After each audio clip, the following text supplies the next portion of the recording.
Hello everyone, myself Mukesh Kumar Tiwari from LPM Public School. Dear student, today we are talking about for the question related to the empirical formula and molecular formula. Now, today lecture is our mole concept.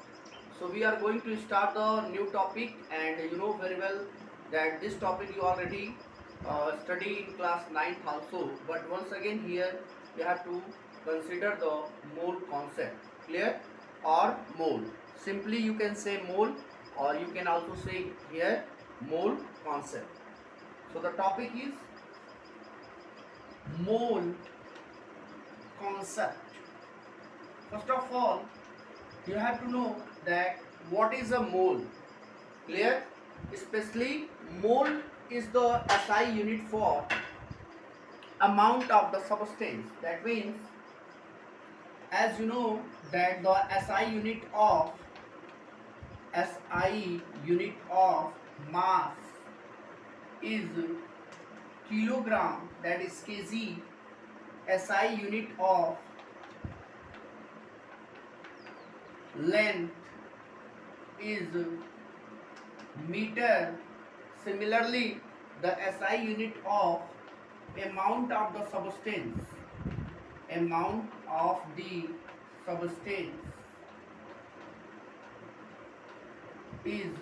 Mole. Clear? यानी ये चीज आपको यहां से clear हो गया कि अगर आपसे पूछा जाए कि मोल है क्या, तो मोल जो है वो एसआई यूनिट है. वो भी किसका एसआई यूनिट है? ये अमाउंट ऑफ द सबस्टेंस का ये एसआई यूनिट होता है, मोल जिसको हम कहते हैं. मोल जो है एक ह्यूज क्वांटिटी होता है, और आपको यहाँ से एक डेफिनेशन भी नोट करना है, मोल होता क्या है. क्लियर है ना? उसके बाद हम लोग मोल फाइंड करने के लिए हम फार्मूला भी आपको बताएंगे. तो ये तो आपको क्लियर हो गया. This is the SI unit of the amount of the substance.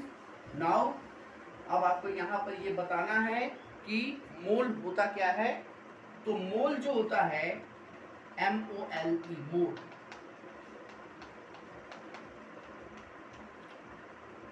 The total number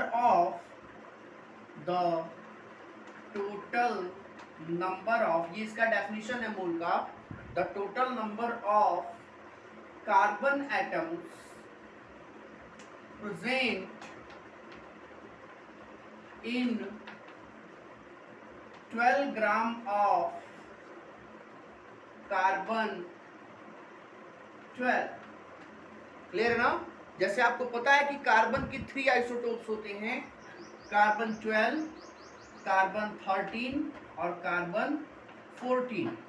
तो कार्बन 12 के 12 ग्राम में जितने number of carbon atom present होंगे वही क्या है? नंबर ऑफ मोल्स है. क्लियर है ना? सिंपली अगर इसको हम दूसरे वे में डिफाइन करें, यहां पे आप लिख सकते हो इन 1 mole of a substance, in 1 mole of a substance the number of particle is 6.022 into 10 to the power 23. और ये जो नंबर है आपको पता है, इस नंबर को हम कहते हैं एवोगैड्रोस नंबर. यानी एक मोल, कोई भी एक मोल पार्टिकल अगर होगा तो उसमें कुल कितने पार्टिकल्स होंगे? 6.022 into 10 to the power 23 particles होंगे. अब यहाँ से आपको ये चीज ध्यान रखना है कि जब भी पार्टिकल्स वर्ड आए, या सिंपली आप इसको ऐसे भी नोट कर सकते हो कि 1 mole of particle, 1 mole particle में कितने पार्टिकल होंगे? तो ये होंगे 6.022 into 10 to the power 23 particles. 6.022 into 10 to the power plus 23 होगा. पार्टिकल्स होंगे। और यहाँ पार्टिकल्स का मतलब जो होता है, पार्टिकल्स मीन्स होता है, ये पार्टिकल्स या तो कोई एटम होगा, या तो ये आयन होगा, या तो कोई मॉलिक्यूल्स होगा। जब भी पार्टिकल्स का नाम आता है तो इन तीनों में से कोई एक हो सकता है, एटम हो सकता है, आयन हो सकता है, या मॉलिक्यूल्स हो सकता है। और जब भी जब भी वन मोल या मोल वर्ड आता है तो तुरंत आप कहेंगे कि एक मोल में इतने पार्टिकल्स होंगे। अब यहाँ से हम नंबर ऑफ मोल्स कैसे फाइंड करेंगे, उसके लिए एक फार्मूला हम यहाँ पर लिख रहे हैं, ठीक है ना।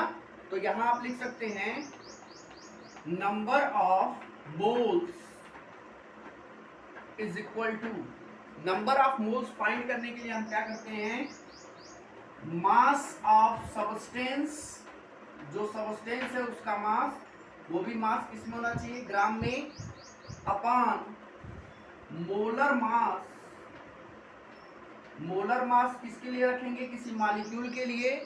और अगर कोई एलिमेंट दिया गया है तो वहां पर लिखेंगे उसका एटॉमिक मास, मोलर मास और atomic mass of the substance. ये डिपेंड करता है कि सबस्टेंस जो है वो हमारा कोई एलिमेंट अगर होगा तो एटॉमिक मास कंसीडर करेंगे, और अगर कोई मॉलिक्यूल या कोई कंपाउंड होगा तो उसका मोलर मास कंसीडर करेंगे। तो नंबर ऑफ मोल्स निकालने के लिए ये फार्मूला आपके पास होना चाहिए। अब मान लीजिए यहाँ से कुछ छोटे छोटे पॉइंट्स हम कंसीडर करेंगे। पॉइंट्स क्या हैं, अगर आपसे पूछ दिया जाए 1 मोल ऑफ कार्बन डाइऑक्साइड जो मॉलिक्यूल है उसका मास कितना होगा, यानी mass of 1 mole of CO2, तो CO2 का जो मास क्या होगा, इसका जो मोलर मास होता है वह इसका मास होगा। तो CO2 का मोलर मास कितना होगा, 44, यानी 1 mole of carbon dioxide, mass of 1 mole of carbon dioxide कितना हो जाएगा, 44 ग्राम हम लिखेंगे। ऐसे ही मान लीजिए आपको ऐसे दे दिया गया है कि mass of 3 mole of CO2, तो 1 मोल का मास कितना है, 44 है, तो 3 मोल का कितना होगा, 3 इंटू 44 कर लेंगे, यानी हो जाएगा ये 12 और ये हो जाएगा 13, यानी 132 ग्राम। क्लियर है ना। मान लीजिए अगर हमने आपसे कह दिया कि आप हमको 10 मोल H2O दीजिए, या 10 मोल H2O हमको वे करके लाइए, तो 10 मोल H2O वे करके लाने का मतलब आपको कितना ग्राम H2O लाना पड़ेगा। आपको मैंने बताया यहाँ पर कि 1 मोल या mass of 1 mole of H2O, 1 mole H2O का मास कितना होगा, जो इसका मोलर मास होगा उतना ग्राम लिखेंगे, यानी 18 ग्राम लिखेंगे। तो mass of 10 mole of H2O कितना हो जाएगा, 10 मोल ऑफ H2O आप लिखेंगे 10 इंटू 18, यानी हो जाएगा कितना, ये 180 ग्राम। यानी अगर मैंने आपसे कहा कि 10 मोल H2O लेकर आइए, तो 10 मोल H2O लेकर आने का मतलब आपको कितना ग्राम H2O लाना पड़ेगा, 180 ग्राम, यानी 180 ग्राम H2O आप लेकर आएंगे। ये यहाँ से आपको क्लियर हो गया। क्लियर है ना। अब हम इससे रिलेटेड कुछ क्वेश्चंस देखेंगे और वहां से क्वेश्चन को सॉल्व करके आपको बताएंगे। क्लियर है ना, यहाँ तक क्लियर है। बताइए अगर आपको समझ में आया है तो आप अपना रेज हैंड करके हमको बता सकते हैं। विशाल, ओके गुड। चलिए अब आगे बढ़ते हैं। ऐसे ही अगर आपसे पूछ दिया गया हो कि mass of 1 mole of sodium, mass of 1 mole of sodium, 1 mole sodium में कितना होगा, तो सोडियम का जो एटॉमिक मास होगा वही उसका मास हो जाएगा, यानी 1 मोल ऑफ सोडियम का मास कितना हो जाएगा, 23 ग्राम, क्योंकि सोडियम का एटॉमिक मास 23 होता है। ऐसे ही अगर आपसे पूछ दिया गया कि mass of 3 mole of sodium, तो 3 मोल ऑफ सोडियम का मास कितना हो जाएगा, 3 इंटू 23, यानी ये हो जाएगा 9 और ये हो जाएगा 669 ग्राम आंसर आएगा। तो इस तरीके से हम देखेंगे। ऐसे ही मान लीजिए दे दिया गया कि 1 mole of NH3, 1 mole NH3 में कितने नाइट्रोजन हैं, कितने नाइट्रोजन के एटम हैं और कितने हाइड्रोजन के एटम हैं। तो इसको कैसे फाइंड करेंगे। तो आप देख रहे हैं इसमें नाइट्रोजन के 1 एटम है और हाइड्रोजन के 3 एटम है, ठीक है ना। तो आप लिखेंगे इन, ऐसे इन 1 mole of NH3 number of nitrogen atom, number of nitrogen atom कितना हो जाएगा, 1 मोल होगा, यानी 1 मोल अमोनिया में 1 मोल नाइट्रोजन एटम है, ठीक है ना। ऐसे ही अगर आपसे हाइड्रोजन के बारे में पूछा जाए तो आप हाइड्रोजन कितना लिखोगे, 3 मोल ऑफ हाइड्रोजन एटम है। क्लियर है ना। तो इस तरीके से हम क्वेश्चन को सॉल्व करेंगे। क्लियर है ना। चलिए अब हम एक क्वेश्चन यहाँ पर बताएंगे और वहां से आपको चीजों को और क्लियर करेंगे।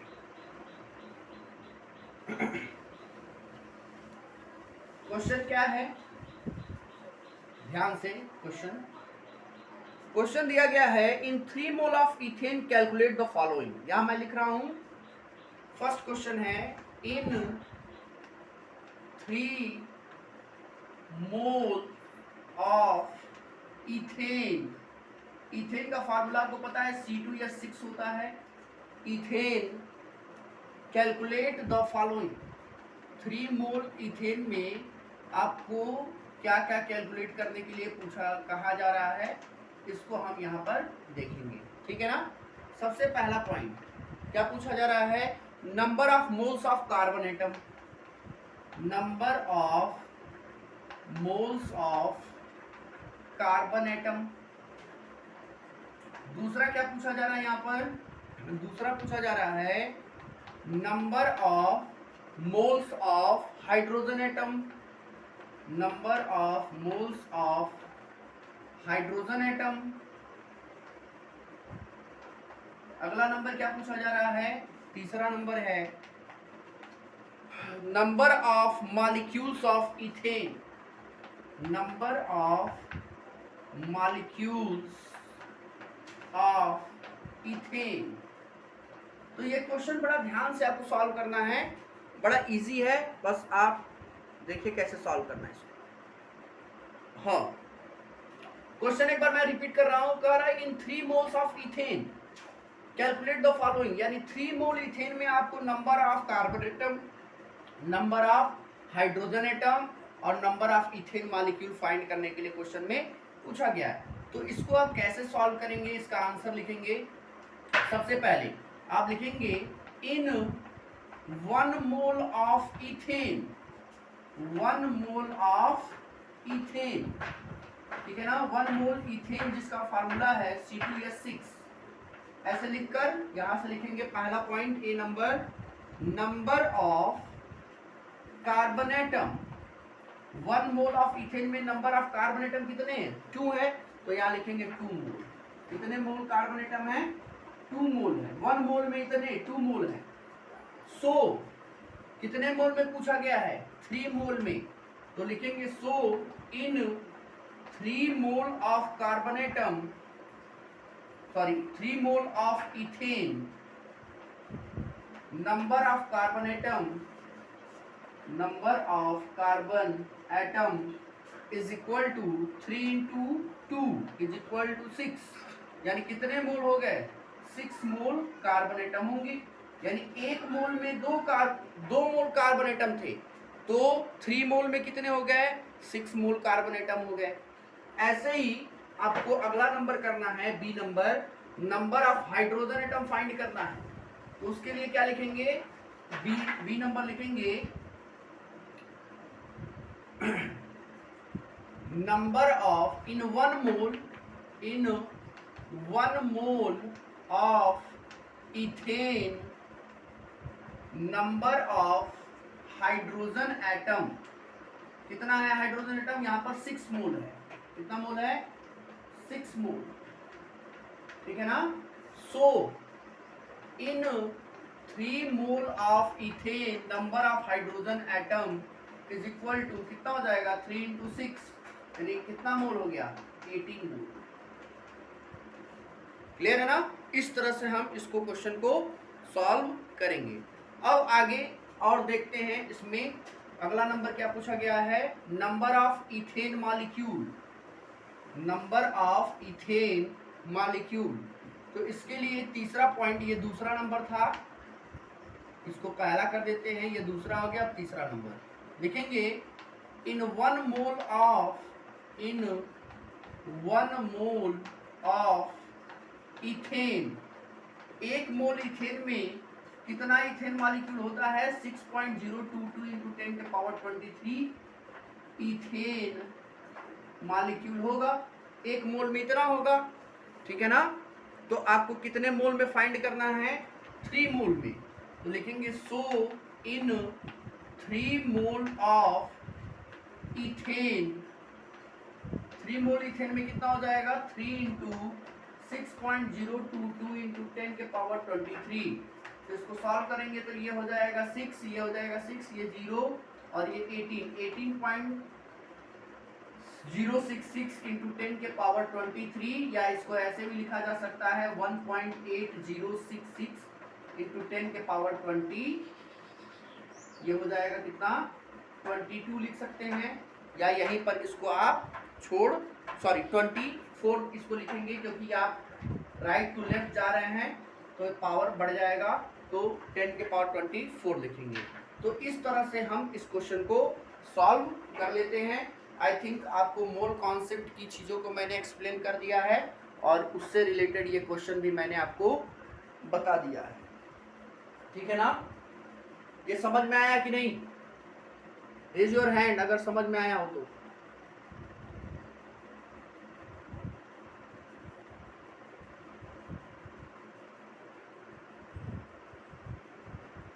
Good, okay.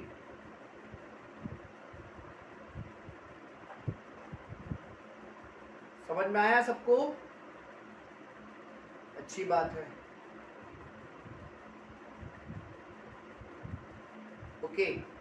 तो अब मैं आपसे अगले वीडियो में अपने अगले टॉपिक के बारे में डिस्कस करूंगा। क्लियर है, थैंक यू।